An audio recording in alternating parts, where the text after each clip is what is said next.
नमस्कार, स्वागत है आप सभी का स्वदेश आर में। आपके साथ मैं हूं कविता थपलियाल। नमस्कार, मैं हूं सौमित्र बुद्धकर और अगले 1 घंटे में मार्केट, कंज्यूमर, सभी तरह की बड़ी खबरें स्वदेश आर में आपके सामने पेश करेंगे।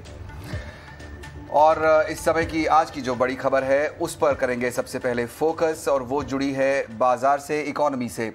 आज की बिग स्टोरी हमारी है, ब्रोकरेज फर्म गोल्डमैन सैक्स ने भारतीय शेयर बाजारों को डाउनग्रेड किया है। अपनी रिपोर्ट में गोल्डमैन सैक्स ने कहा है कि भारत ने इस कैलेंडर ईयर में 31% तक रिटर्न हासिल कर लिया है। गोल्डमैन सैक्स ने पहले हाल ही में के अलावा 3 और brokerage firms Morgan Stanley, UBS और नोमुरा महंगे वैल्यूएशन का हवाला देते हुए रेटिंग को डाउनग्रेड कर चुके हैं। बिल्कुल, गोल्डमैन सैक्स ने अपनी रिपोर्ट में कहा है कि साल 2021 में भारतीय बाजारों ने शानदार प्रदर्शन किया है। पिछले साल भारतीय बाजार नवंबर तक 44% चले थे, जबकि इस साल ये 31% तक चल चुके हैं और इसी वजह से मौजूदा स्तरों पर भारतीय बाजार लेस फेवरेबल या कम पसंदीदा है। हालांकि रिपोर्ट में यह भी कहा गया है कि भारत कोरोना महामारी की मार से बाहर निकल गया तो ग्रोथ देखने को मिल सकती है।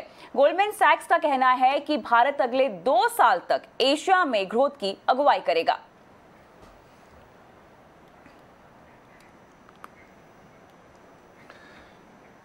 और गोल्डमैन सैक्स की इस रिपोर्ट के क्या मायने हैं, इसको किस तरह देखा जाना चाहिए, इसी मुद्दे पर बात करने के लिए हमारे साथ मौजूद हैं ओपीसी एसेट सॉल्यूशंस के एग्जीक्यूटिव चेयरमैन अजय बग्गा। अजय, स्वागत है आपका ईटी नाउ स्वदेश पर।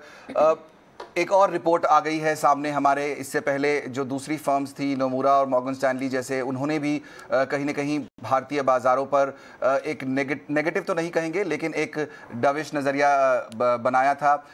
एक सवाल जो मन में आता है वो ये कि ये सारी रिपोर्ट्स कहती हैं कि अब लोगों को कॉशियस हो जाना चाहिए। तो जो एक रिटेल निवेशक है जिसके पास एक बड़ी आर्मी नहीं है रिसर्च करने वालों की, उसके लिए इस कॉशियस होने का क्या मतलब है?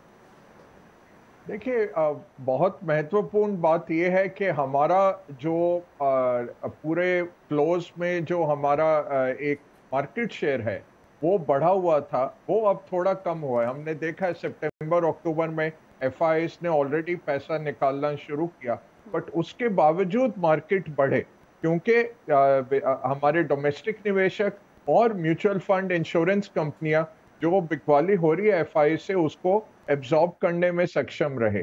तो ये नए जो इन्वेस्टर आ रहे हैं मार्केट्स में और जो 10,000 करोड़ एसआईपी के जरिए म्यूचुअल फंड्स हर महीने जमा कर रहे हैं, ये मार्केट्स को बहुत बड़ा एक सहारा दे रहा है। तो गोल्डमैन की रिपोर्ट भी आप देखें और इनकी अगर अक्टूबर 5 की रिपोर्ट से भी मिलाएं, इसमें बड़े इंटरेस्टिंग इन्होंने चीजें बोली थी। स्पेशली 5 अक्टूबर की जो रिपोर्ट थी कि भारत में जो डिजिटाइजेशन के चलते नई कंपनियां लिस्टिंग में आ रही हैं, ये बहुत वैल्यू अनलॉकिंग है। और वो कह रहे थे कि मार्केट कैप भारत का लगभग $400 बिलियन अगले 3 साल में बढ़ जाएगा, सिर्फ इन डिजिटल कंपनीज के कारण, इनकी लिस्टिंग के कारण। हमने देखा है जिस तरह की दमदार लिस्टिंग हुई है और बहुत बड़ा पाइपलाइन है आईपीओस का। तो निवेशकों को इसमें यही देखना है कि ओवरवेट से ये बोल रहे हैं कि थोड़ा हम अपना एलोकेशन घटा रहे हैं, बट ऐसा नहीं है कि भारत से निकल रहे हैं। आपको अपना एलोकेशन देखना है। और तीसरा, ग्रोथ कहाँ है दुनिया में? भारत में ग्रोथ है, ग्रोथ के साथ बने रहना है। कविता, तो यहाँ पर मुझे ये समझना है कि जो मैं समझ रही हूँ वो सही है या नहीं है। आप कह रहे हैं कि जो हम भारतीय बाजार की चाल फिलहाल देख रहे हैं वो केवल घरेलू निवेशकों के दम पर ही है। तो अब सवाल ये उठता है कि ये तेजी और कितनी सस्टेन करती हुई आप देख रहे हैं। और एक और सवाल जो कि रिपोर्ट जुड़ा हुआ है, बहुत स्ट्रांगली कहा गया है कि जो भारतीय ग्रोथ का पोटेंशियल है उसमें काफी स्ट्रांग फंडामेंटल फैक्टर्स हैं। इनमें आप किन किन को गिनेंगे? फंडामेंटल फैक्टर्स तो बहुत जबरदस्त है। आप पीएलआई ही देखिए, भारत सरकार ने $22 बिलियन का एक प्रोत्साहन दिया है इतनी इंडस्ट्रीज को। अगर ये चल पड़ा तो इतना बड़ा ये मल्टीप्लायर डालेगा इकोनॉमी में। दूसरा, जो इंफ्रास्ट्रक्चर की तरफ फोकस है, इंफ्रास्ट्रक्चर स्पेंडिंग जो हो रही है भारत में वो बहुत मजबूत है। तीसरा, कैपेक्स साइकिल जो 2003 से 2008 में खत्म हो गई थी, जबरदस्त हुई थी, उसके बाद खत्म हुई, वो अब आनी पड़ेगी जब कैपेसिटी यूटिलाइजेशन बढ़ती है। चौथा है कि कंपनियों ने जो डीलेवरेज किया है, कंपनियों ने ये पिछले 5 साल में बहुत हद तक अपने लोन्स घटाए हैं और बैलेंस शीट स्ट्रांग की है। पांचवा है बैंक्स के एनपीए जो कम हुए, बैंक्स के प्रोविजन रेज कवरेज रेशियोज बढ़े हैं और बैंक्स अब सक्षम है लेंडिंग करने को, लिक्विडिटी है। आरबीआई की बहुत स्ट्रांग पॉलिसी रही है अकोमोडेटिव, बहुत लिक्विडिटी उन्होंने छोड़ी और ऐतिहासिक लेवल पे इंटरेस्ट रेट्स आए। अगर हाउसिंग लोन रिटेल निवेशक को 6.5-7% पे मिल रहा है, इतना बड़ा वो मल्टीप्लायर है इकोनॉमी के लिए। तो लो रेट्स, एकोमोडेटिव आरबीआई, गवर्नमेंट की स्ट्रक्चरल रिफॉर्म्स, बहुत प्रोत्साहन, साथ में गवर्नमेंट ने फिस्कल को काबू में रखा है। ये नहीं है कि फिस्कल को अमेरिका वगैरह जैसे बिल्कुल 20% जीडीपी पे पहुंचा दिया, बहुत टाइटली किया है। और हमें लगता है कि अब 2024 के इलेक्शन को देखते हुए अगले 2 साल में बहुत खर्चा होने वाला है और आप देखेंगे कि राहत मिलेगी लोगों को और राहत पैकेज भी आएंगे। तो ये सब फंडामेंटल्स हैं भारत के लिए, बहुत स्ट्रांग ग्रोथ के का अंदेशा देते। बिल्कुल, फंडामेंटल्स तो काफ़ी हद तक अच्छे दिख रहे हैं अजय जी, लेकिन एक सवाल ये भी बनता है कि मार्केट्स के कब जो एनालाइज किया जाता है वो पी के हिसाब से किया जाता है। 7,000 का निफ्टी आज 18,000 हो गया है। जाहिर तौर पर ये महंगा हो गया है, पी मल्टीपल्स बढ़ चुके हैं, फिर भी हमने देखा कि बाजार पर ऐसा कोई दबाव नहीं है। जितने भी एक्सपर्ट से हम बात करते हैं, आपसे भी बात हुई पहले, तो एक नज़रिया ये बनता है कि हम लोग एक बड़े बुल रन में हैं। आपको लगता है कि क्या नज़रिया ऐसा है कि लोग अब महंगी चीज़ खरीदने को भी तैयार हैं? नहीं, बिल्कुल। और देखिए, ये जो इकोनॉमी जाएगी 3 ट्रिलियन से 5 ट्रिलियन जाएगी और 10-12 साल में 10 ट्रिलियन भी क्रॉस करेगी और स्टॉक मार्केट साथ में चलेगा। जो आपका जो $3 ट्रिलियन का स्टॉक मार्केट है वो 5 हो जाएगा और अगले 3 सालों में। ये लगभग तय है क्योंकि इकोनॉमिक ग्रोथ आ रही है हमारी। तो अगले 5 से 7 साल में इस तरह की ग्रोथ आप देख रहे हैं और मैं कहूँगा कि 50 से 60% पैसा आराम से लगाया जा सकता है इसके अंदर। फाइनेंशियल सेविंग्स का जो एक शेयर आ रहा है मार्केट के अंदर, वो बहुत कम है अभी भी। डिस्पाइट पिछले 2 साल में बढ़ने के, हमारे पास 4 से 5% से ज़्यादा पैसा इक्विटी मार्केट्स में नहीं आता, जहाँ के डेवलप्ड मार्केट्स में 18 से 22% तक का पैसा आता है, मार्जिनल पैसा। अभी तक विदेशी निवेशक इस मार्केट को उठाते थे। अभी क्या है, डॉलर के स्ट्रांग होने से देखते हैं कि इमर्जिंग मार्केट से पैसा निकलता है। तेल और इन्फ्लेशन की दिक्कतें आती हैं भारत को, तो जब तेल बढ़ता है हम देखते हैं फ्लोज भारत से निकलते हैं। वो सब अभी हो रहा है। अगले साल हमें लगता है कि ये कम होगा और फिर हमें फॉरेन फ्लोज भी आते दिखेंगे। फॉरेन भी जो अमाउंट जा रहा है वो इतना बड़ा नहीं है कि मार्केट्स को बिठा दे, जैसे पहले होता था। अगर फॉरेन इन्वेस्टर निकलते थे, हमारे मार्केट्स काफी इम्पैक्ट हो जाते थे, क्योंकि डोमेस्टिक पैसा आना शुरू हुआ है। ईपीएफओ का पैसा आ रहा है, प्रोविडेंट फंड्स का पैसा आ रहा है और जो घरेलू निवेशक पैसा डालने लगे हैं म्यूचुअल फंड्स के थ्रू और डायरेक्टली भी, और उनको जो उसमें कामयाबी मिली है पिछले 1 साल में, उसने काफी कॉन्फिडेंस बनाया है। तो मैं कहूंगा इकोनॉमी बढ़ेगी, मार्केट्स बढ़ेंगे और इसमें बना रहना है, अपने एलोकेशन के अकॉर्डिंग बना रहना है मार्केट। तो अब आखिरी सवाल आपसे ये होगा कि इस तेजी के पीछे किन सेक्टर्स को आप वजह मानते हैं? क्या आपको लगता है कि एनर्जी और टेक में आगे भी हम तेजी का ही रुझान देखेंगे? क्या आपको लगता है कि ऑटो एक बार फिर से बाउंस बैक करेगा? मेटल्स में जो हम तेजी देख रहे हैं, क्या ये सस्टेन करेगी? कंपनियों के नतीजे अच्छे आ रहे हैं, बताएं किन सेक्टर्स पर ये तेजी आपको लगता है कि आगे बढ़ेगी? देखिए, अभी जो मुझे पसंद है सेक्टर, सबसे पहले बैंकिंग और फाइनेंशियल, क्योंकि जब इकोनॉमी उठेगी आपका बैंकिंग फाइनेंशियल। दूसरा, आजकल लोग लार्ज कैप ज्यादा पसंद कर रहे हैं कि भाई अगर वॉलेटिलिटी रहेगी। मैं इससे एक कॉन्ट्रेरियन व्यू लूंगा कि आप जितना खरीद सकते हैं स्मॉल कैप मिड कैप खरीदिए, बिकॉज जब इकोनॉमी एक्सपैंड करेगी ये आउट परफॉर्म करेंगे। ये 2-3 महीने अंडर परफॉर्म कर गए हैं और फिर से वैल्यूएशन लेवल्स अच्छे आ रहे हैं। स्मॉल कैप मिड कैप ज्यादा बेटर आपको देंगे अगले 3 से 5 साल का नजरिया रखें तो सेक्टर्स क्या पसंद है? बैंकिंग, फाइनेंस, डोमेस्टिक साइक्लिकल्स, उसमें ऑटो बिल्कुल है, रियल एस्टेट है, और जितने भी इंफ्रास्ट्रक्चर से जुड़े हुए हैं, इंडस्ट्रियल हो गया, मेटल्स हो गया, सीमेंट हो गया, सीमेंट आप देखिए, पेटकोक की कीमत नीचे गिरी लगभग 30 से 40%। मार्जिन्स खराब होते हुए भी कंपनियां दमदार हैं और अब वॉल्यूम एक्सपेंशन का टाइम आ रहा है अगले 6 महीने का। तो बहुत जबरदस्त वॉल्यूम एक्सपेंशन हमें आती दिखती है इंफ्रास्ट्रक्चर के चलते। रूरल में जो पैसा आया है वो जाएगा ऑटो में, वो जाएगा सीमेंट में, वो जाएगा अपग्रेडेशन ऑफ रियल एस्टेट में। पहले वो सोने में जाता था ज्यादातर, अब ये प्रोडक्टिव एरियाज में भी आते दिख रहा है। ट्रैक्टर्स की आप देखें अगर सेल्स अक्टूबर में लाइफ टाइम हाई पे 1.25 लाख से ज्यादा ट्रैक्टर बिके। तो ये रूरल में जो सरकार ने पैसा डाला है और लीकेज के बिना डायरेक्ट बेनिफिट ट्रांसफर जो हो रहा है, ये मेगा ट्रेंड हो गया। बिल्कुल, बहुत बहुत शुक्रिया अजय बग्गा जी आज कार्यक्रम में शामिल होकर अपना नज़रिया देने के लिए। तो ब्रॉडली आइडिया ये निकल कर आ रहा है कि अब जो भारतीय बाज़ार हैं वो सेल्फ डिपेंडेंट हो गए हैं, एफआईआईज़ का बहुत ज़्यादा डिपेंडेंसी उनकी नहीं रही है और यहाँ से जैसा अजय बता रहे थे कि इकोनॉमी बढ़ेगी ही, मार्केट्स बढ़ेंगे, 5 ट्रिलियन 10 ट्रिलियन के फिगर्स आते जाएंगे और ऐसे में उनको जो सेक्टर्स पसंद आते हैं उसमें बैंकिंग और ऑटो और ये जो सेक्टर्स हैं जो ग्रोथ में सहारा देते हैं उन्हीं पर फोकस उनका भी रहेगा। चलिए फोकस कर लेंगे हम अपना आज के शेयर बाजार में, जहां हमने एक शानदार रिकवरी देखी। निफ्टी करीब 1.25% की मजबूती के साथ बंद हुआ। बैंक, आईटी और रियल्टी शेयरों में अच्छी खरीदारी देखने को मिली है। मार्केट का पूरा हालचाल लेते हैं हमारी सहयोगी पूजा त्रिपाठी से। कल की बिकवाली के बाद आज शानदार रिकवरी देखी गई बाजार में और अगर निफ्टी पर नजर डालें तो 18,000 के ऊपर क्लोजिंग दी है निफ्टी ने, 200 अंकों से ज्यादा की तेजी, और सेंसेक्स ने भी 60,000 ऊपर की क्लोजिंग दी है और इसके अलावा आज 700 अंकों की रिकवरी देखने को मिली। तो कल जो भी मार्केट ने गंवाया था आज फिर से वहां पर एक अच्छी मुनाफा यहाँ पर देखने को मिला है और बैंक निफ्टी में भी जो लगातार 4 दिनों से हम गिरावट देख रहे थे उसको अब कहीं ना कहीं ब्रेक लगा और आज करीब 170 अंकों की मजबूती के साथ बैंक निफ्टी ने भी क्लोजिंग दी। इसमें सरकारी बैंक को छोड़ा सभी सेक्टरल इंडेक्स हरे निशान में ही थे, जिसमें कि सबसे अच्छी खरीदारी थी आईटी, रियल्टी और पावर इंडेक्स में। निफ्टी में चढ़ने वाले शेयरों पर नजर डालें तो टेक महिंद्रा, हिंडाल्को, एचडीएफसी, विप्रो, ये कुछ ऐसे स्टॉक्स थे जहां पर कि आज अच्छी मजबूती देखने को मिली है। इसके अलावा गिरने वाले शेयरों पर अगर नजर डालें तो बजाज ऑटो में आज कमजोरी थी, टाटा स्टील, हीरो मोटो और एक्सिस बैंक में मामूली कमजोरी आज देखने को मिली है।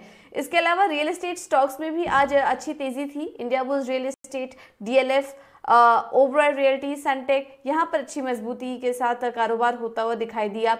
कुछ आईटी स्टॉक्स में भी आज अच्छी मजबूती थी। इसमें लार्ज कैप स्टॉक्स ने भी कंट्रीब्यूट किया, कुछ छोटे मझोले शेयर भी थे जिनमें कि आज अच्छी खरीदारी देखी गई। इसमें KPIT tech, L and T, infotech, tech Mahindra, Infosys, यहां पर शानदार तेजी थी। कुछ और अन्य स्टॉक जहां पर की अच्छी मजबूती थी मिड कैप और मिड कैप स्पेसेस में नायका में आज शानदार तेजी थी, करीब 7 से 8% तक की तेजी देखने को मिली। आईडीएफसी, मिंडा इंडस्ट्रीज, कांसाई नेरोला की कुछ ऐसे स्टॉक्स थे जो कि मिड कैप स्पेस में अच्छा यहाँ पर रुझान देखने को मिल रहा था। और इसके अलावा एविएशन शेयरों में भी आज शानदार तेजी देखने को मिली।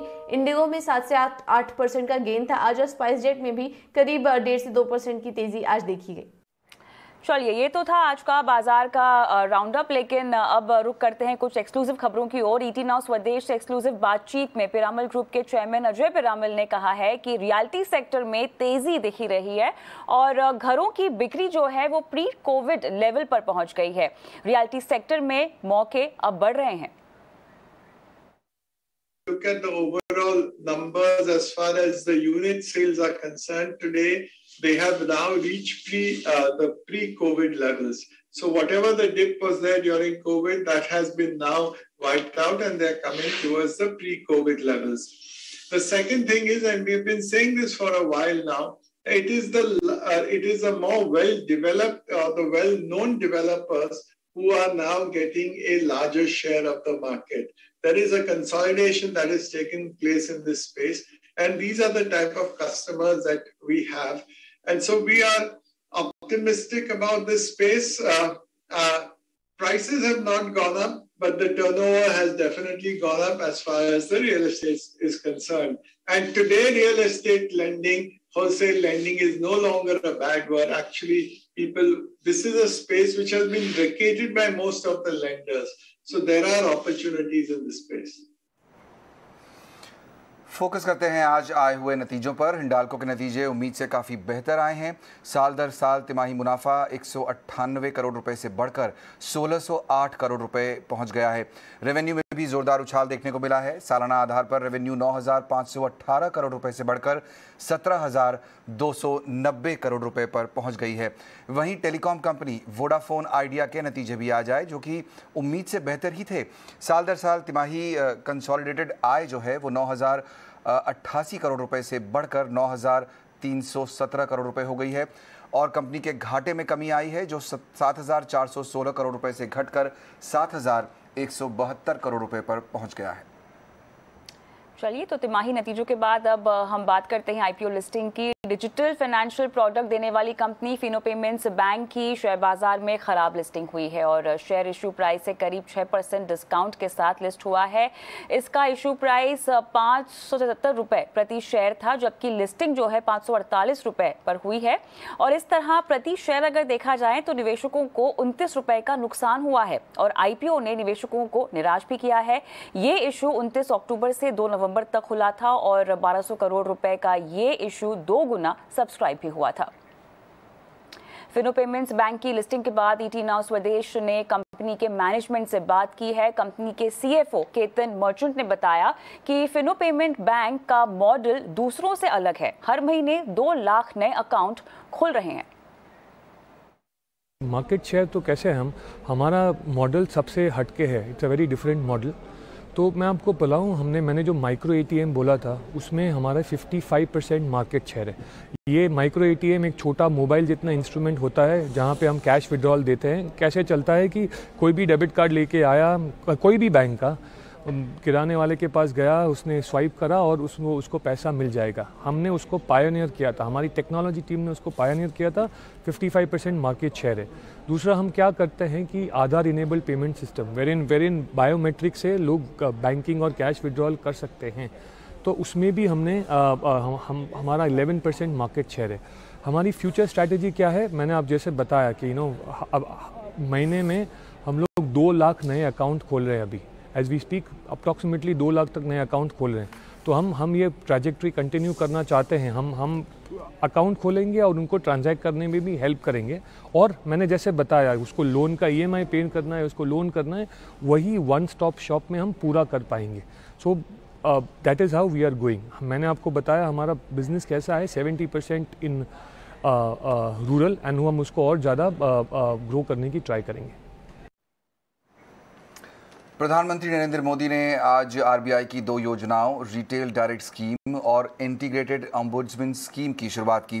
रिटेल डायरेक्ट स्कीम के जरिए छोटे निवेशक बिना किसी बिचौलिए के सीधे गवर्नमेंट सिक्योरिटीज में निवेश कर सकेंगे।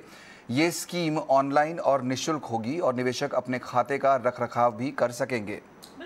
वहीं दूसरी स्कीम यानी आरबीआई की एकीकृत लोकपाल योजना के तहत नई व्यवस्था में बैंकों से जुड़ी सभी शिकायत एक ही प्लेटफॉर्म पर हो सकेगी, जिसमें शिकायत के स्टेटस को ट्रैक करना काफी आसान होगा। फाइनेंशियल और बैंकिंग संस्थानों के ग्राहक देश में कहीं से भी अपनी शिकायत बैंकिंग ओम्बुड्समैन यानी लोकपाल को कर सकते हैं, जिसके लिए सिर्फ एक ईमेल आईडी और नंबर की जरूरत होगी। स्कीम्स को लॉन्च करते हुए प्रधानमंत्री नरेंद्र मोदी ने कहा कि इन दोनों स्कीम्स से देश में निवेश के दायरे का विस्तार होगा और कैपिटल मार्केट्स को एक्सेस करना निवेशकों के लिए आसान और सुरक्षित होगा। डायरेक्ट स्कीम्स में देश के छोटे निवेशकों को गवर्नमेंट सिक्योरिटीज में इन्वेस्टमेंट का सरल और सुरक्षित माध्यम मिल गया है। इसी प्रकार इंटीग्रेटेड ऑम्बुड्समैन लोकपाल स्कीम के बैंकिंग सेक्टर में वन नेशन वन ऑम्बुड्समैन ये सिस्टम ने आज साकार रूप लिया है। इससे बैंक कस्टमर्स की हर शिकायत, हर समस्या का समाधान समय पर बिना परेशानी को हो सकेगा। आरबीआई के द्वारा रेगुलेटेड सभी संस्थाओं के लिए खाता धारकों की शिकायतों को दर्ज करने, ट्रैक करने और मॉनिटर करने का एक ही प्लेटफॉर्म होगा। यानी शिकायत निवारण के लिए खाता धारक को अब एक और आसान विकल्प मिला है। जैसे कि अगर किसी का बैंक अकाउंट लखनऊ में हो और वो दिल्ली में काम कर रहा हो, तो पहले होता यह था कि उसको लखनऊ के एम्बड्समैन को ही शिकायत करनी पड़ती थी, लेकिन अब उसे भारत में कहीं से भी अपनी शिकायत दर्ज करने की सुविधा मिल गई है। तो आरबीआई रिटेल डायरेक्ट स्कीम से आपको क्या फायदा होगा और इससे आप कैसे जुड़ सकते हैं, समझा रहे हैं हमारे सहयोगी अंकुर मिश्रा।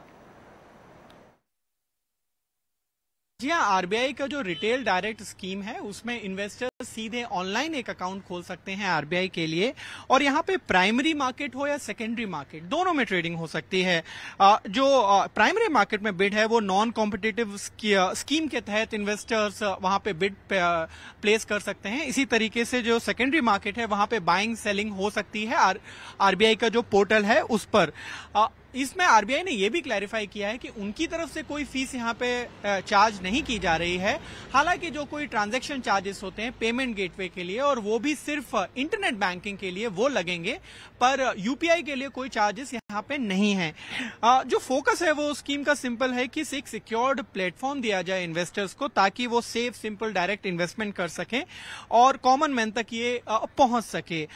जो आरबीआई है उसने यहाँ पे एक सीलिंग भी लगाई है कि कम से कम जो इन्वेस्टमेंट है पर सिक्योरिटी वो 10,000 रुपए तक हो सकता है, और ये मैक्सिमम जो सीलिंग है वो 2 करोड़ पर सिक्योरिटी है। कोई मंथली या ईयरली सीलिंग नहीं है इन्वेस्टमेंट के लिए जो रिटेल इन्वेस्टर्स पे लागू होगी। और सबसे जरूरी बात, एक एप्लीकेशन भी बनने वाली है आगे फ्यूचर पे, जिस पे आरबीआई काम कर रहा है।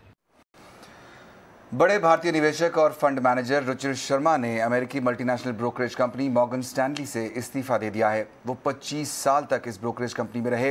Ruchir Sharma Morgan Stanley investment management में हेड ऑफ इमर्जिंग मार्केट्स और चीफ ग्लोबल स्ट्रैटेजिस्ट थे।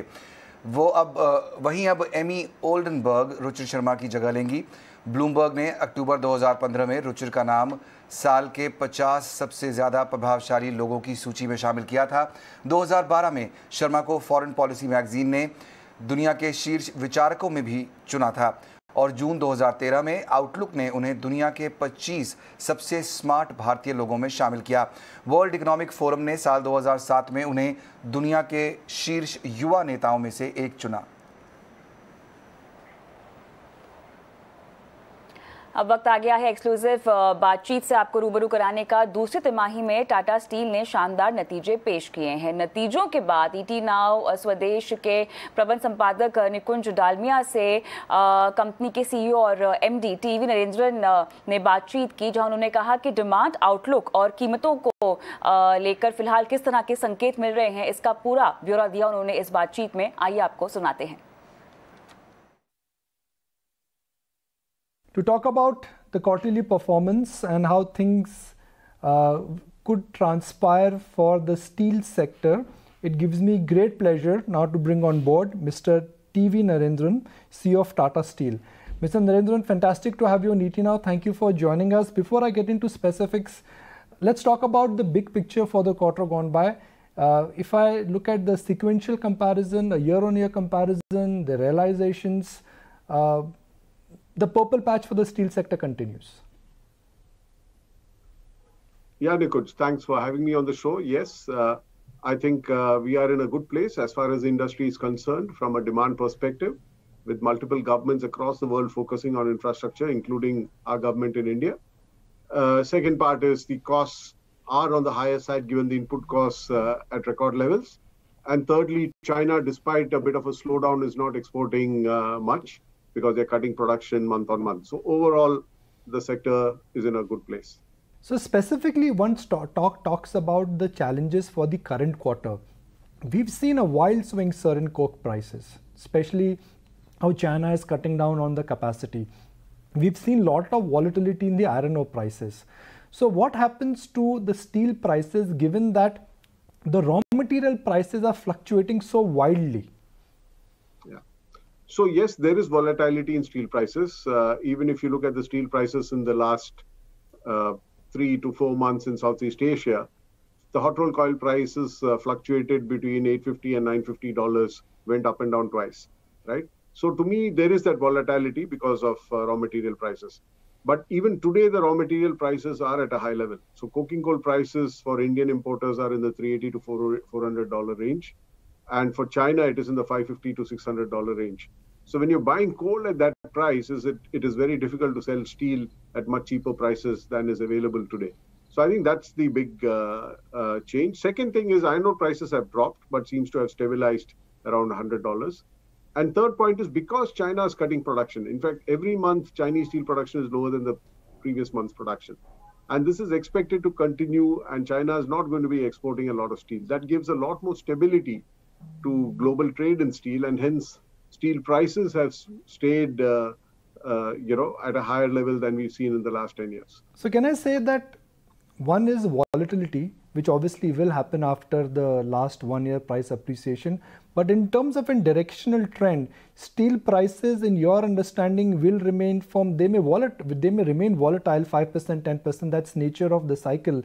But directionally, prices are headed higher. So what we've guided is this quarter, for instance, in India, prices will be about 2,500 rupees higher than last quarter, our realizations. And in Europe, it will be about 25 to 30 or 35 pounds per ton higher. So also because we have long-term contracts, both in India and in Europe, with segments like the auto industry, where prices are being renegotiated. That is one thing. Secondly, as auto industry demand picks up, it helps us in the mix. So for multiple reasons, we expect realizations to be trending up for this quarter as well. There is finally good news coming from Europe. That, in a sense, has been the swing factor. If I scan through what updates have come from brokerage reports, our understanding of your number is that Europe has been the swing factor. Is this normalization of demand which has helped the European business? So Europe, if you look at it, Q1, everyone was disappointed because in Europe, Tata Steel Europe has a larger proportion of long-term contracts than most of its peers because we are a very strong player in both the auto and the packaging industry. So as a consequence, we were not able to see the benefits of rapidly increasing prices in Q1.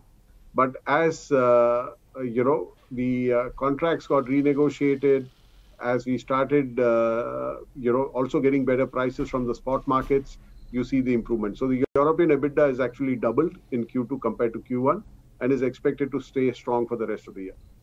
But for the quarter gone by, would you say that the domestic demand per se was not very satisfactory? You mean domestic demand in India? Domestic demand in India, that's right, for Tata Steel India business. Yeah, so normally the July-September quarter is the weakest quarter for demand in any year because it's a monsoon time and construction activity slows down, and construction accounts for 60% of the steel consumption in the country, right? So this quarter was no different. But what happens normally, it is typically a strong quarter for the auto industry because you're preparing for the festivals and the offtake, etc. This time was not a great quarter for the auto industry because of the semiconductor issues for the passenger cars, and commercial vehicles were slow to pick up. But we are seeing in the last few weeks that the commercial vehicles business is picking up, which is good for steel because the steel intensity in commercial vehicles is much higher than in passenger vehicles. So overall, we are expecting the next 2 quarters to be better from a demand perspective in India. But otherwise, Q2 demand in India shrunk by about 2.5% compared to Q1. And do you see that normalizing? चलिए, तो इस exclusive बातचीत के बाद वक्त हो गया है छोटा सा ब्रेक लेने का। ब्रेक के बाद आपको मिलवाएंगे आज के स्वदेश हीरो से। बने रहें।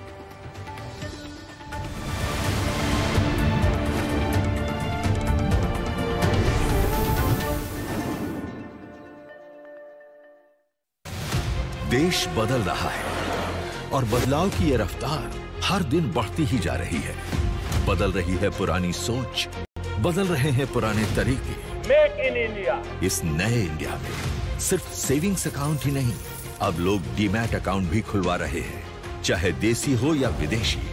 सब इंडियन मार्केट पर ही भरोसा दिखा रहे हैं, जहां नौकरी की जगह अब लोग चुन रहे हैं खुद का काम। वो इंडिया जिसे तरक्की कर रही है हर रोज सलाम। आत्मनिर्भर भारत। बनो इस तरक्की में हिस्सेदार, बदलो इस नए इंडिया के साथ, बढ़ो इस बदलते इंडिया के साथ। क्या हुआ जो कुछ नया करने से पहले मन में 100 सवाल आएंगे? उन सवालों के जवाब देने के लिए हम हैं ना। हम उस पहलू पर नजर डालेंगे। यही वक्त है, कर डालो नई शुरुआत, बदलो बढ़ो देश के साथ। ET नाउ स्वदेश के साथ।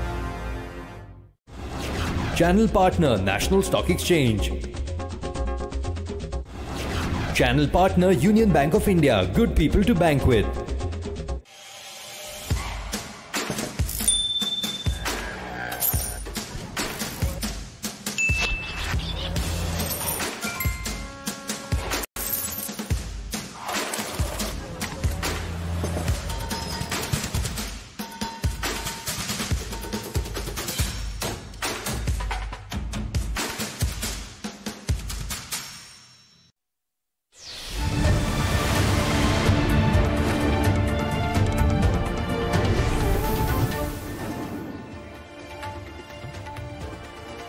जिसने कभी 200 रुपए की बांस की जैवलिन के टूटने पर डांट खाई थी, लेकिन जब उसी शख्स ने टोक्यो ओलंपिक में 87 मीटर दूर जैवलिन फेंका तो पूरा भारत अपने नए हीरो की जय जयकार करने लगा। हम बात कर रहे हैं man with the golden arm नाम से मशहूर नीरज चोपड़ा की। टोक्यो ओलंपिक्स में गोल्ड मेडल हासिल करने वाले नीरज चोपड़ा आज हमारे स्वदेश हीरो हैं।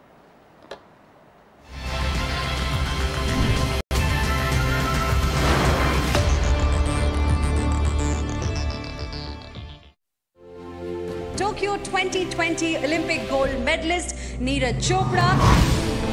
ये वो क्षण था जब खेलों के महाकुंभ टोक्यो ओलंपिक में भारत के शेर नीरज चोपड़ा का भाला हाथ से निकला तो हवा को चीरते हुए 87.58 मीटर दूर धरती पर जा गड़ा। भारत की शान, हरियाणा की जान, सूबेदार नीरज चोपड़ा छोड़े ने टोक्यो में भाला गाड़ दिया था।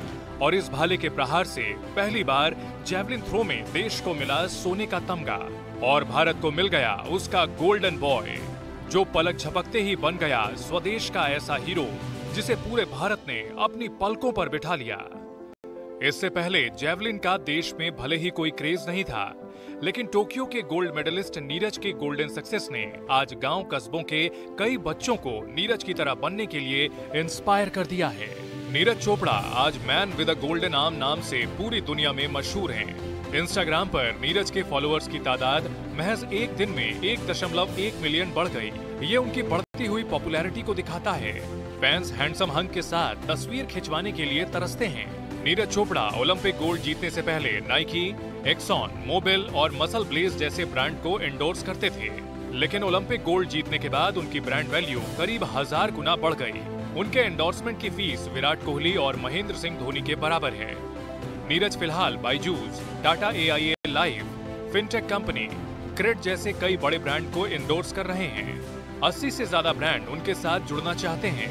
नीरज के पास अगले ओलंपिक तक एंडोर्समेंट की भरमार है, लेकिन कामयाबी के इस मुकाम तक पहुंचने के लिए पानीपत के नीरज को टोक्यो में चमकने के लिए कई साल तक पसीना बहाना पड़ा। सूरज से पहले उठकर सूरज को जगाना पड़ा, सर्दी, बरसात और गर्मी में खुद को जलाना पड़ा और तब जाकर 11 साल की उम्र में शुरू हुआ उनका भाला फेंकने का सिलसिला 12 साल बाद अपने मकाम पर पहुंचा। लेकिन जैवलिन से नीरज का कनेक्शन कैसे जुड़ा, ये इत्तेफाक भी अपने आप में काफी दिलचस्प है। एक किसान परिवार में 24 दिसंबर 1997 को जन्मे नीरज बचपन में ओवरवेट थे। फिटनेस के लिए नीरज को कई खेलों से रूबरू कराया गया, लेकिन भाग्य ने तो भाले के साथ चमकना लिखा था।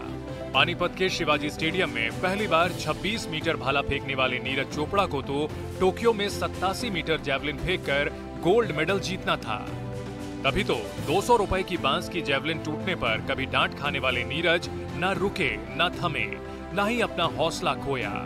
2012 में अंडर 16 में नेशनल रिकॉर्ड बनाने वाले नीरज ने 2014 में भी नेशनल रिकॉर्ड के साथ गोल्ड मेडल जीता। कामयाबी का सिलसिला आगे बढ़ता ही गया। पोलैंड में हुए IAAF वर्ल्ड चैंपियनशिप में गोल्ड जीतने के साथ ही नीरज चोपड़ा के लिए भारतीय सेना में एंट्री का रास्ता साफ हो गया। 2016 में नीरज राजपुताना रेजिमेंट में नायब सूबेदार बन गए। सेना में आने के बाद उनकी तैयारी और बेहतर हो गई।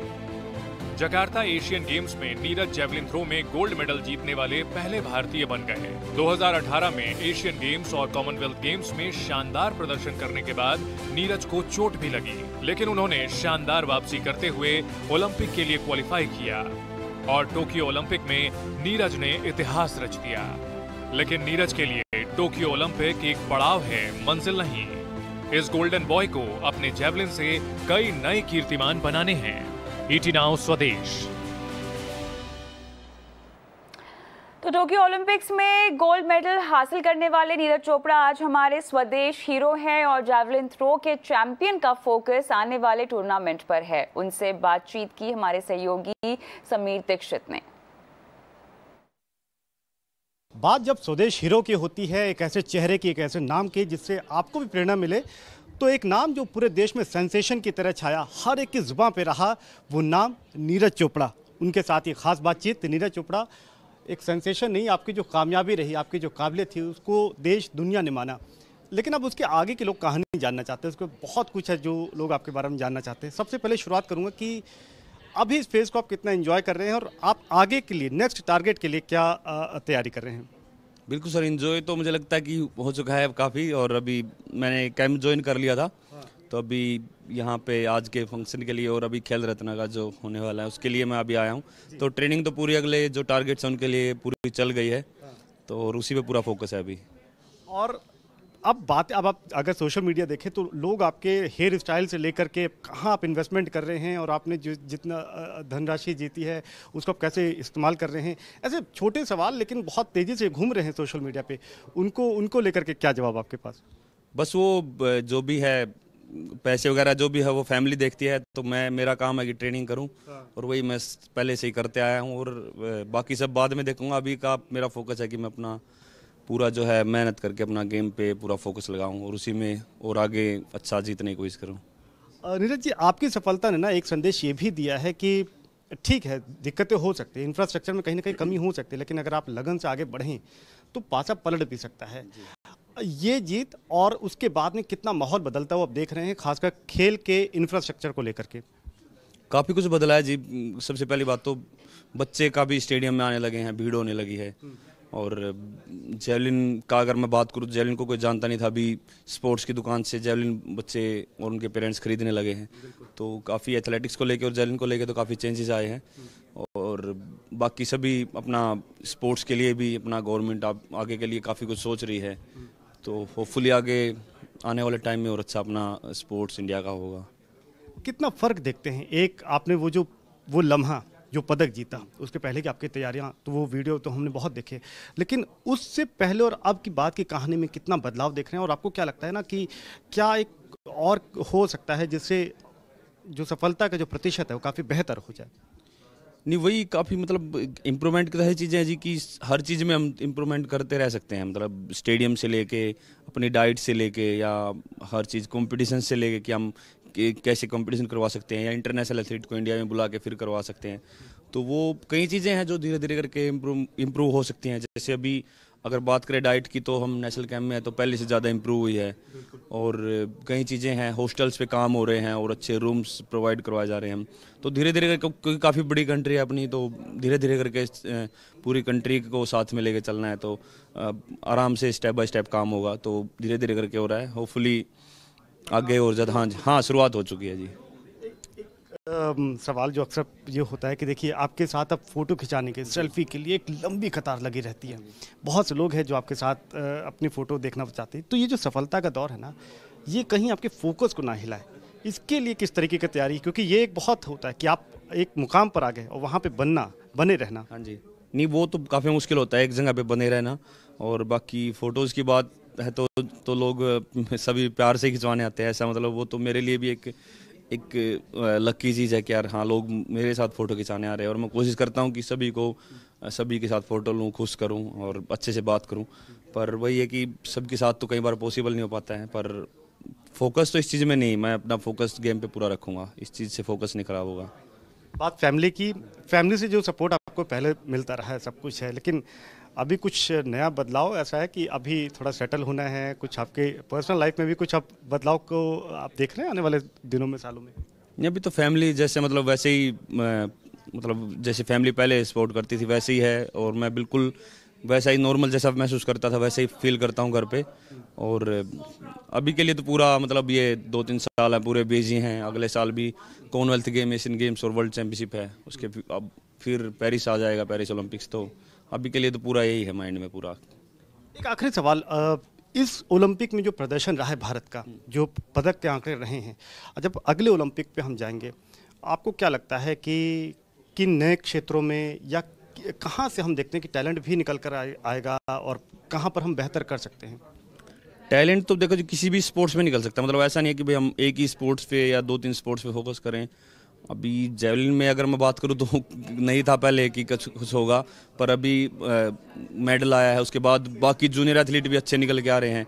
तो पूरा मैं ये मानता हूं कि किसी भी स्पोर्ट्स में आ सकते हैं, बस हमको धीरे धीरे सभी स्पोर्ट्स को साथ में लेके चलना है।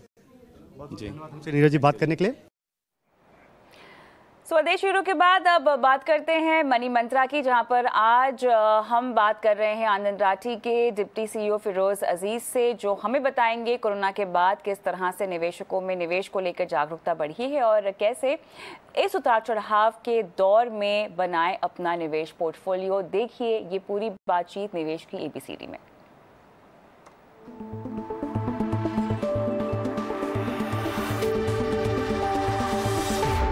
निवेश की दुनिया में एक चीज बड़ी आम है जो देखी गई है कि बिना गलती किए कोई नहीं सीखता, बल्कि जीवन भी कुछ इसी तरह है। और इसीलिए कहते हैं कि एक निवेशक को अपनी गलतियों से सीखना चाहिए। लेकिन जब तक निवेशकों दर्शकों के साथ ईटी नाउ स्वदेश खड़ा है तो आपको किसी बात की फिक्र करने की जरूरत ही नहीं है। हम हैं तो क्या गम है।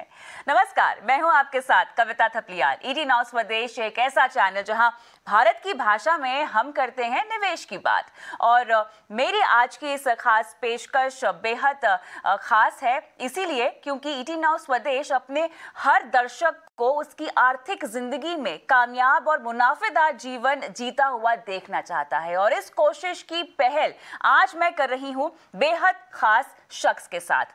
ये शख्स कई मायनों में खास है। इनका हर तरह का इन्वेस्टर बेस है। कहने का मतलब ये है कि हर तरह के निवेशकों की जरूरत को ये समझते हैं। आप चाहे एचएनआई निवेशक हो या पहली बार निवेश की दुनिया में कदम रख रहे कोई निवेशक। आनंद राठी प्राइवेट वेल्थ मैनेजमेंट के डिप्टी सीईओ फिरोज अजीज आपकी हर जरूरत, हर चाह, आपके हर सपने को अपना बनाकर आपका मार्गदर्शन करते हैं।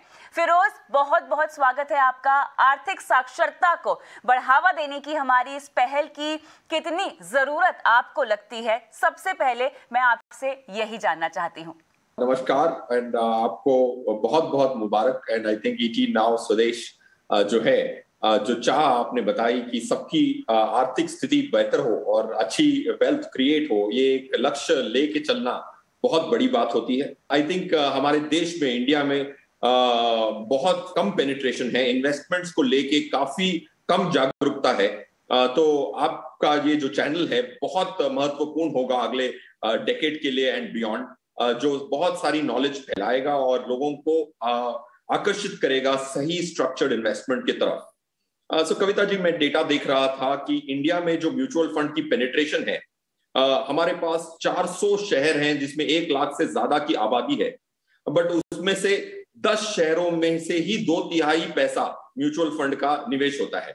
तो बाकी 390 शहर कुल मिला के 1/3 हिस्सा इन्वेस्ट करते हैं। तो बहुत इंपॉर्टेंट है for a diverse country like hours in India. ऐसा क्यों है फिरोज, क्यों इतनी कम पेनिट्रेशन है? मैं आपसे ये बात इसीलिए भी पूछ रही हूँ क्योंकि आप उन लोगों में से हैं या निवेश के उन खास एक्सपर्ट्स में से हैं जिन्होंने तमाम मार्केट साइकिल्स देखी है। मार्केट साइकिल्स की भी बात करें तो अगर हम 2001 की .com बबल की बात करें जहां पर मार्केट अपने पीक से लगभग 51% गिरा था, सब प्राइम क्राइसिस की बात करें जहां पे लगभग 59% अपनी पीक से बाजार गिरा था, 2010 में यूरोपियन डेट क्राइसिस की बात हो या उसके बाद अभी की महामारी कोविड की बात हो, किस तरह से आपने इस अंतराल में निवेशक को बदलते हुए देखा है? वो कौन सी ऐसी बातें हैं जो निवेशकों से छूट गई, जिसका फायदा उन्होंने नहीं उठाया या जिन्होंने उठाया वो घाटे में रहे? किस तरह से बदलाव देखा है आपने? देखिए, आई थिंक कविता जी, पहला तो बदलाव आया है, ये बहुत बड़ी खुशी की बात है। 2013 में सेबी ने इन्वेस्टर एजुकेशन का जो फंड है वो चालू कराया, तो उससे जो काफी जागरूकता फैली। तो ये 2020 की जो कोविड की वजह से, जो पैंडेमिक की वजह से जो भय था, उसकी वजह से मार्केट गिरी। तो इसमें हमने ये देखा कि निवेशक इतना पैनिक नहीं करते हैं जितना पहले जो 5-6 फॉल्स हुई है मार्केट में, उसमें देखा कि काफी पैनिक रिएक्शन, फियर था।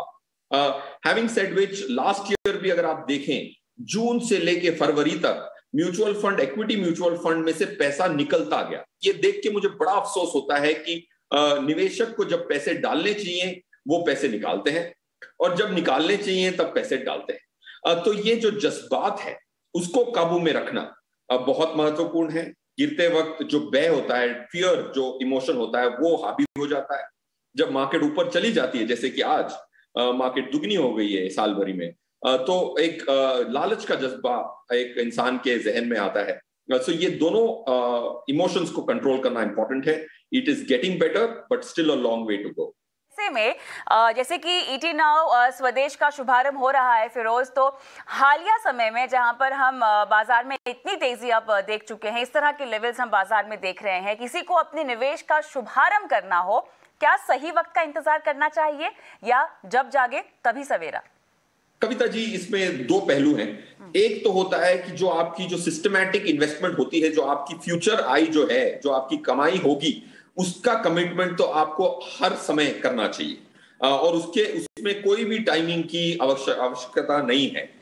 अगर आप अपनी सैलरी में से अगले 10 साल की SIP अमाउंट्स कार्व आउट कर रहे हैं और हर महीने निवेश कर रहे हैं, जीरो टाइमिंग नीड।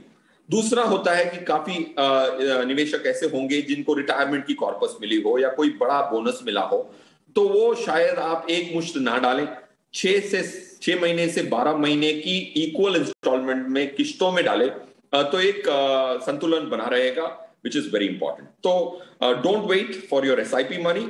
लमसम पैसा जो आया है उसको 6 किश्तों में हर हफ्ते आपने पैसे अगर जाएंगे म्यूचुअल फंड के निवेश के साथ, तो I think that will be a better strategy.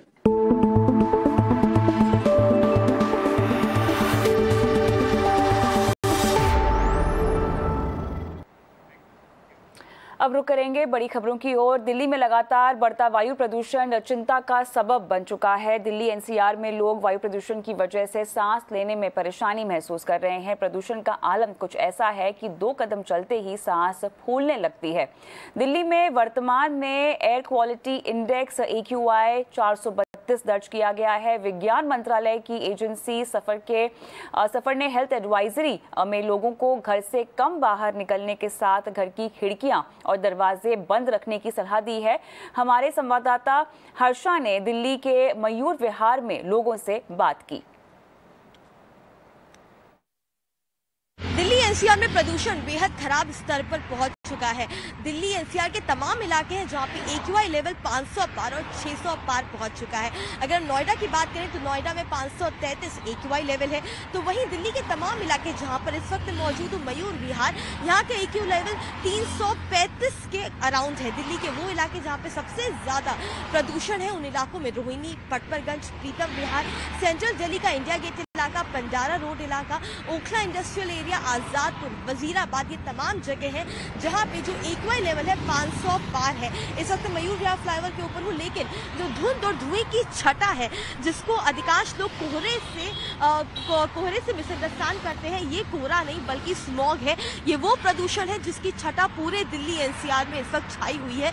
Visibility सुबह के समय ही बेहद लो है और लो विजिबिलिटी की वजह से ही सुबह के समय ही लोगों को आवाजाही में काफी परेशानी का सामना करना पड़ रहा है। लोग अपनी गाड़ी की फॉग लाइट का इस्तेमाल कर रहे हैं आवाजाही के लिए।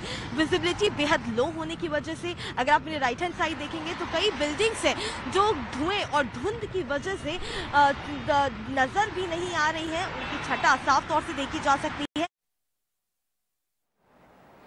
अमेरिका में भारतीय आईटी प्रोफेशनल्स और उनके परिवार को बड़ी राहत मिली है। अमेरिका में H-1B वीजा पर काम कर रहे विदेशी नागरिकों के जीवन साथी को ऑटोमेटिक वर्क ऑथराइजेशन परमिट दिया जाएगा और इसका सबसे ज्यादा फायदा भारतीय महिलाओं को होगा। अमेरिका में H-1B वीजा धारकों के जीवन साथी और 21 साल से छोटे बच्चों को H-4 वीजा दिया जाता है। H-4 वीजा पाने वाले लोग वहां नौकरी कर सकते हैं। ये वीजा उन्हें मिलता है जिन्होंने रोजगार के आधार पर स्थायी निवासी का दर्जा हासिल करने के लिए अप्लाई किया हुआ हो। एप्पल का कोई भी गैजेट जब मार्केट में लॉन्च होता है तो सोशल मीडिया पर तरह तरह के मीम्स बनाए जाते हैं। एप्पल का नया प्रोडक्ट खरीदने के लिए किडनी बेचनी पड़े, लेकिन जब बात हो एप्पल के सबसे पुराने कंप्यूटर की तो उसकी कीमत क्या रही होगी।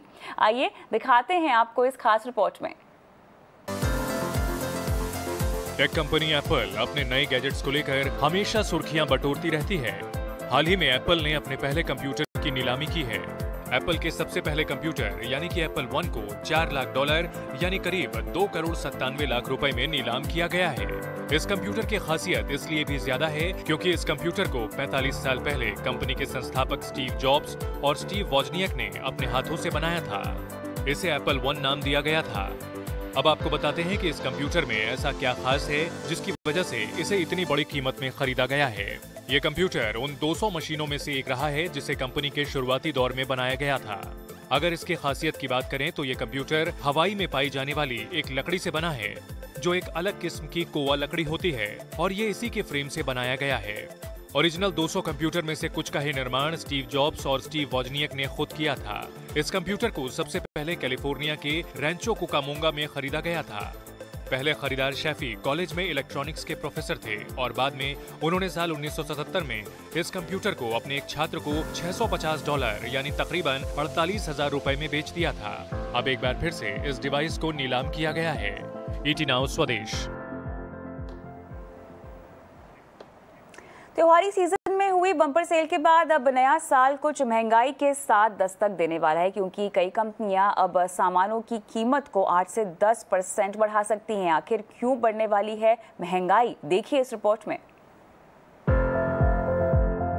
कच्चे माल की कमी और बढ़ती डिमांड के चलते इस बार का नया साल कुछ महंगा होने वाला है। दरअसल ज्यादातर कंपनियों ने त्योहारी सीजन के दौरान बढ़ोतरी को टाल दिया था, लेकिन अब माना जा रहा है कि रेफ्रिजरेटर, वॉशिंग मशीन, AC और माइक्रोवेव अवन की कीमतें भी अगले सप्ताह की शुरुआत में 5 से 6% तक बढ़ सकती हैं। पैकेज्ड फूड, रोजमर्रा की जरूरत की चीजें पहले ही महंगी हो चुकी हैं और अब कपड़े, इलेक्ट्रॉनिक्स के सामान, ब्यूटी प्रोडक्ट्स भी 10% तक महंगे होने के आसार हैं। शराब की कांच की बोतल, पैकेजिंग की कीमतों में औसतन 5 से 17% की बढ़ोतरी हुई है, जिससे शराब के दाम भी बढ़ने के आसार हैं। अगले आने वाले 3-4 महीनों में कस्टमर्स अराउंड 20 to 25% प्राइस की बढ़ोतरी देख सकते हैं अपने क्लोथ्स और गारमेंट्स पर, क्योंकि प्रोडक्शन कॉस्ट टेक्सटाइल सेक्टर में काफ़ी ज़्यादा बढ़ चुका है पिछले 2 सालों में, अराउंड 30 to 35%। राहुल मेहता जो कि प्रेसिडेंट है clothing manufacturers association of India, वो कहते हैं कि इनपुट कॉस्ट बहुत ज़्यादा बढ़ चुका है, स्पेशली यार्न के प्राइसेस बढ़े हैं 65%। और इसके अलावा और भी ऐसी कॉस्ट हैं जैसे कि लॉजिस्टिक हो गई, फ्यूल कॉस्ट या फिर ऑपरेटिंग कॉस्ट बढ़ जाती है जब प्रोडक्शन कम होता है, कोविड की वजह से जब कम हुआ था। सूती धागे की कीमतें साल दर साल 60% से अधिक बढ़कर 1 दशक के उच्च स्तर पर पहुंच गई हैं, जिससे कपड़े के कारोबार को काफी नुकसान पहुंचा है। इसके बावजूद रिटेलर्स ने मार्जिन कम भी किया, लेकिन कच्चे माल की बढ़ती कीमतों के चलते उनकी बचत कम हो गई। दरअसल कांच, कपास, स्टील, तांबा, चिप्स, केमिकल जैसी प्रमुख चीजों के दाम बढ़े हैं, जिससे होलसेल महंगाई दर 6 महीने से 10% से ज्यादा है, जबकि रिटेल महंगाई दर 4.35% पर आ गई है। फैब्रिक और गारमेंट्स का प्राइस कस्टमर्स के लिए बढ़ा सकता है, और अगर ये नहीं भी किया जाता, अगर जीएसटी नहीं भी बढ़ाया जाता, तब भी कस्टमर्स को अराउंड 10 to 15% कॉस्ट इंक्रीज देखना पड़ सकता है आगे आने वाले कुछ महीनों में। इसके अलावा डिमांड सिनेरियो पर बात करें तो डिमांड सिनेरियो एक्सपर्ट्स कहते हैं कि काफ़ी सारे मैन्युफैक्चरर्स, रिटेलर्स जो हैं वो 80 to 95% कैपेसिटी पे इस वक्त रन कर रहे हैं और डिमांड काफ़ी सही रही है। ऐसे में इस अंतर को कम करने के लिए कारोबारियों के पास कीमतों में बढ़ोतरी के अलावा कोई चारा भी नहीं है।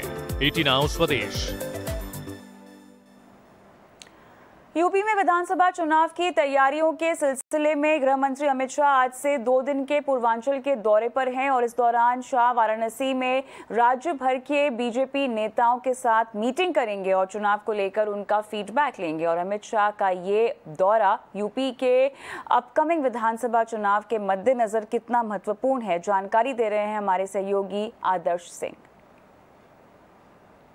देखिए, अगर हम शाह के यूपी के इस दौरे की बात करें तो ये 2 दिनों का दौरा है और निश्चित तौर पर ये 2 दिन बेहद महत्वपूर्ण होने वाले हैं, क्योंकि पूर्वांचल की राजनीति की बात करें तो पूर्वांचल की राजनीति में ये बेहद अहम दौरा माना जा रहा है। वाराणसी में बैठकों के कई दौर चलेंगे, जिसमें न सिर्फ मुख्यमंत्री योगी आदित्यनाथ बल्कि दोनों डिप्टी CM जो हैं वो भी मौजूद रहेंगे। इसके साथ ही साथ वाराणसी और उसके आसपास यानी पूर्वांचल के इलाकों में बीजेपी कैसे और ज़्यादा मजबूत हो सकती है, उस बात को लेकर चर्चा होगी। साथ ही साथ मैं आपको बता दूं कि पिछले अगर विधानसभा चुनाव की बात करें तो 2017 में जो बीजेपी थी उसका प्रदर्शन इन इलाकों में काफ़ी बेहतर था, लेकिन ये भी बात है कि पिछले विधानसभा चुनाव में जो क्षेत्रीय पार्टियां थी वो बीजेपी के साथ थी। उनमें से एक बड़ा नाम ओम प्रकाश राजभर का है, वो भी इस इलाके में उनके साथ थे, लेकिन इस बार उन्होंने बीजेपी का दामन छोड़कर समाजवादी पार्टी का दामन थाम लिया है। ऐसे में माना जा रहा है कि बीजेपी उन चीज़ों से निपटने के लिए, उन मुश्किलों से निपटने के लिए जो छोटी और क्षेत्रीय पार्टियों की तरफ से होती हैं या फिर उनके वोट बैंक से जो फ़ायदा मिलता है,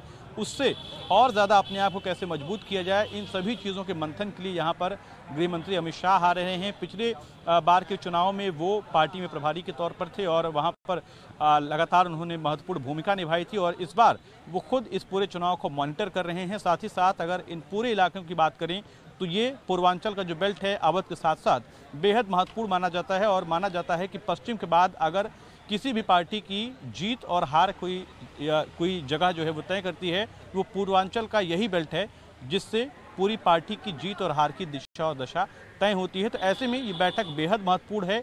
2 दिनों तक की बैठक चलेगी।